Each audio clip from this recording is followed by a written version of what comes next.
All right, folks, we're going to talk a little bit here about air masses and fronts as evidenced by the first slide we're looking at here.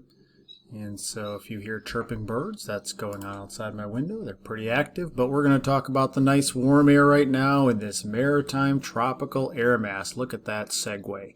Motivation and goals for this. We're going to talk about what is an air mass, and ultimately, as I like to try to motivate you, is why should you care about air masses? And this is starting to get a little bit more into the topics that you should feel you can relate to. Yes, you may not think of it today as a nice maritime tropical air mass, kind of assuming you're watching this Friday or Saturday, even Sunday a little bit, but we're going to see some changes next week. But you are going to appreciate the characteristics of air masses as you make your decisions on a daily basis. So some days in Valpo, again, if you're watching this on Friday, 83, I wouldn't call it high humidity, but it's going to be a seasonably warm day on Friday. And then by next week, 59 may end up being warmer than we get by some points in the middle of the week. It's going to be a pretty cold air mass. So things change abruptly, and this is because we get air masses that shift through this region pretty quickly at times. So understanding the motion and preferred regions of these air masses are going to give us some information on what types of weather to expect.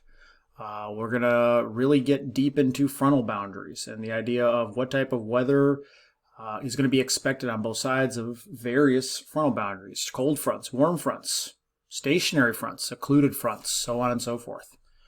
And these fronts are going to be boundaries simply separating the aforementioned air masses. So we're going to have air masses, these warm, moist air masses.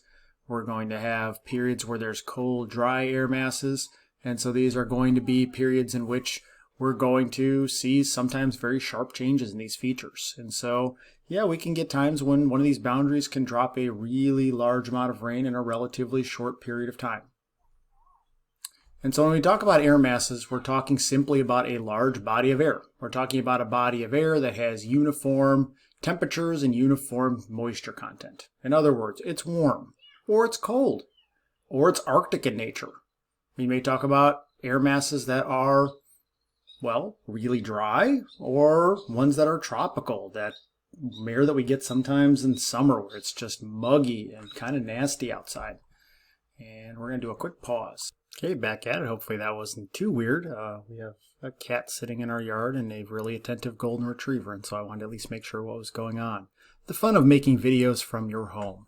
And so we're talking about these large body of air, uniform temperatures, relatively uniform moisture content, and so we're going to refer to what's known as source regions, a source of this type of air and the regions in which they're found. And so when we talk about source regions, we're not going to be looking to the Rocky Mountains. We're not going to even be looking towards areas, say, across portions of the Midwest, which are hilly, the Ozarks. We're going to look towards areas like the plains of Canada, the Gulf of Mexico, areas that are generally flat and oftentimes can have very light surface winds, which are going to allow for minimal mixing. If we think back to things such as inversions and the mixing that can cause the air aloft to mix down, or we bring a warm air mass and a cold mass together and they start to combine and do something in between, we're going to look for these areas in which the air can sit for an extended period of time and take on the characteristics of that area.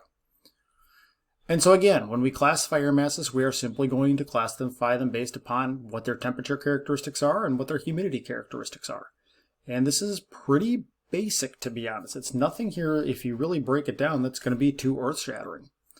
When we talk about moisture, we're going to simply have two subsets. One is maritime. Maritime sounds like boaters and stuff like that, and that's going to be your moist air mass, ones that originate from oceanic locations typically and are therefore going to have more moisture associated with them, as opposed to your continental or your dry air masses, things that are originating from the plains of Canada, or even things such as the plateau down in Mexico, where we can find a very hot, dry air mass at times during the summer.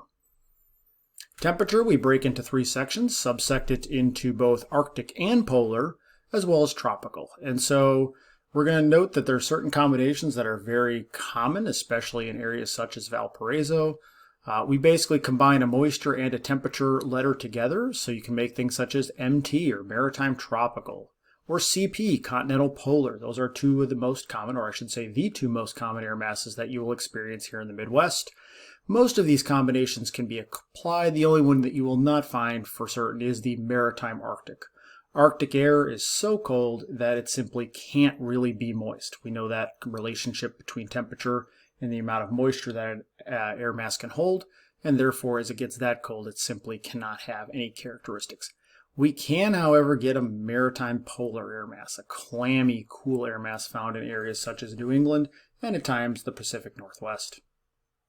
And so here you go. This is a map. This is good stuff to know, folks, where these source regions occur. And so a lot of them, you will note, are found over large bodies of water. Again, looking for relatively flat, sometimes minimal wind. Yep, sometimes it can be pretty breezy in these areas, but not all the time. So again, notice that the tropical air masses are going to be found typically south of Valpo, but can advect northward or move northward.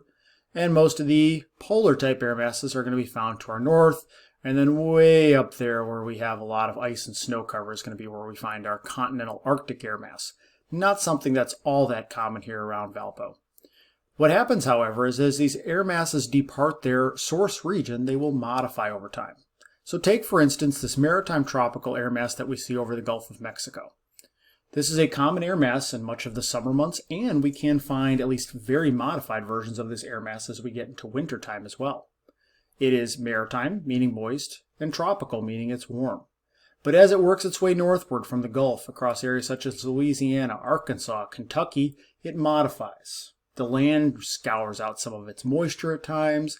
It may cool off as it encounters cooler surfaces, and so it may not have the same warmth and moisture characteristics it did over the central Gulf as this moves closer and closer to Valpo. And so here's an example of how these air masses may behave at different seasons. Again, we can get a continental polar air mass at any time of the year, just like we can experience a maritime tropical air mass at any time of the year. A maritime tropical air mass in summer is one of those ones where you walk outside and it's warm and it's muggy and you go for a short jog and it's just not pleasant. You can get a maritime tropical air mass in winter and you kind of feel like, hey, it's actually in the 40s and it might feel a little moist outside.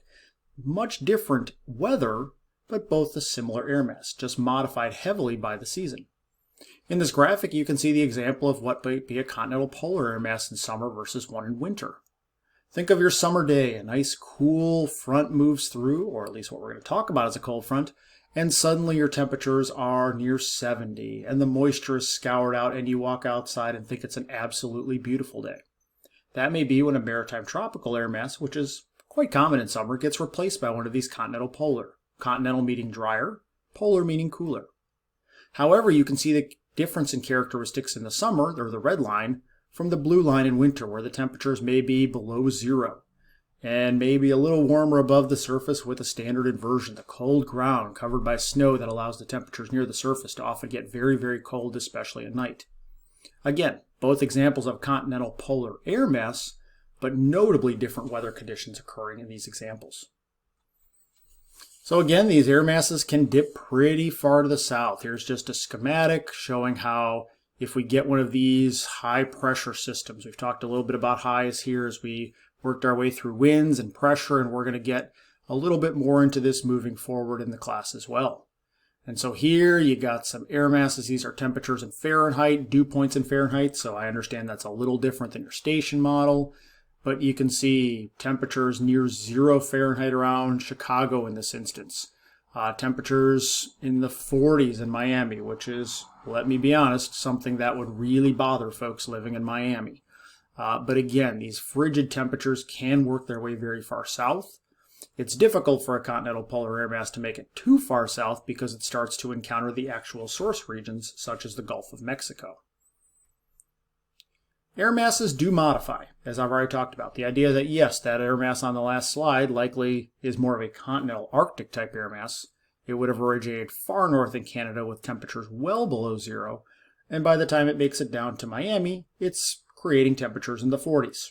Still crazy cold by their standards, but not nearly what the air mass was like at its source region. What's happening over time is that the air mass exchanges heat and potentially moisture with the surface. You have radiational heating and cooling. You work your way down to latitudes that have a higher sun angle and therefore are naturally warmer. And that radiational heating and cooling, again, typically talking about heating of a continental air mass, or I should say a polar or Arctic air mass, or cooling of a tropical air mass as it advects northward. Vertical motion or overturn of some of this air, mixing of it, can also cause some significant differences as they modify and move.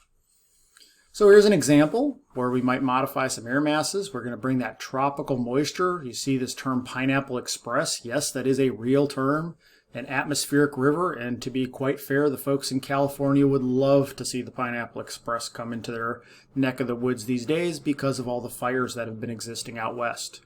This would be where you can move an air mass with much higher moisture characteristics towards the west coast and create significant weather conditions across that area. In the upper right, we see a maritime tropical air mass over a cold surface.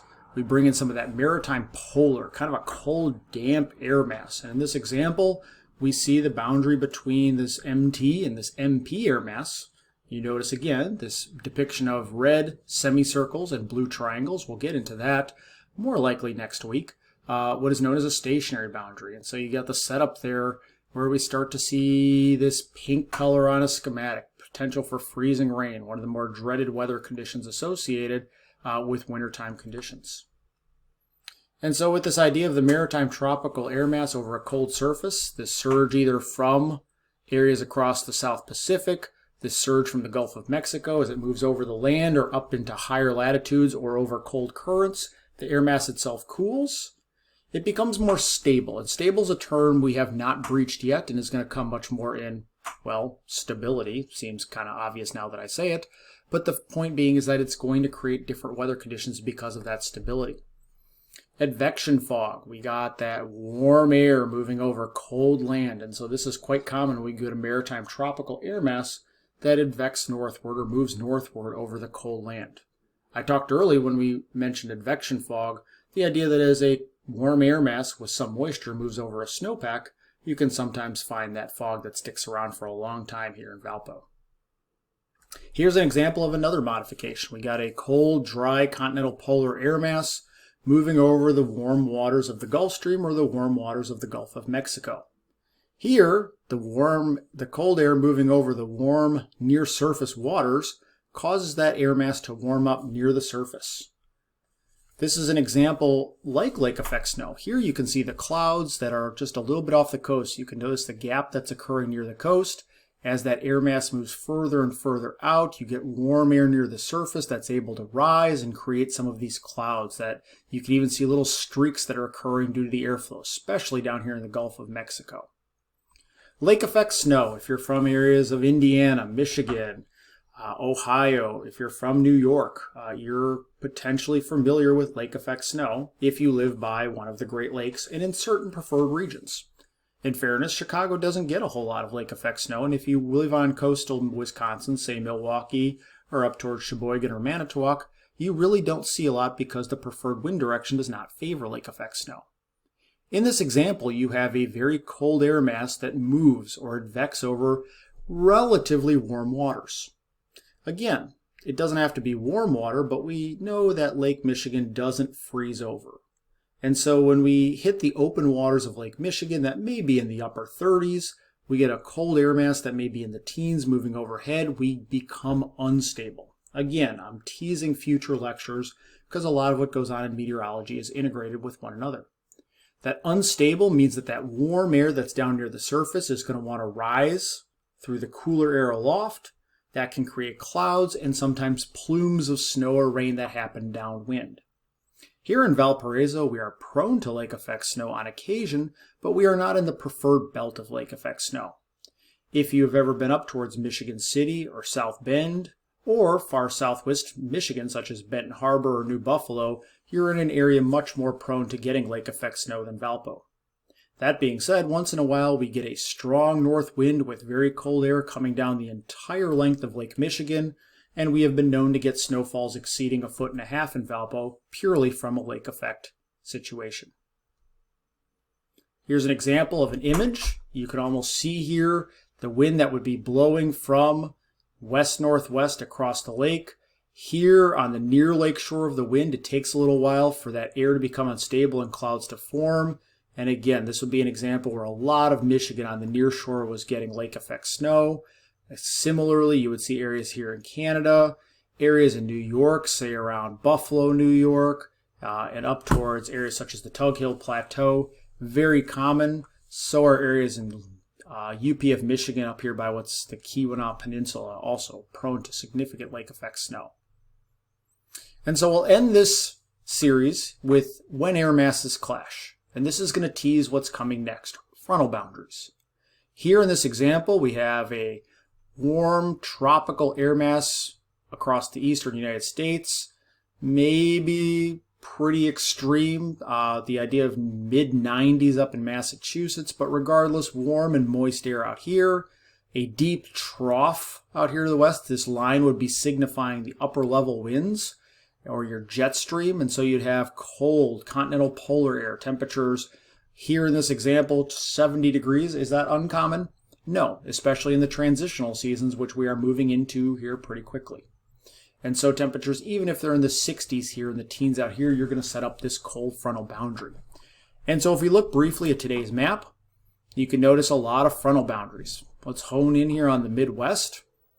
Temperatures today on Thursday afternoon, near 80 here across the Valpo, Chicagoland area. But if you move up on the other side of this boundary, temperatures in the 50s or 60s.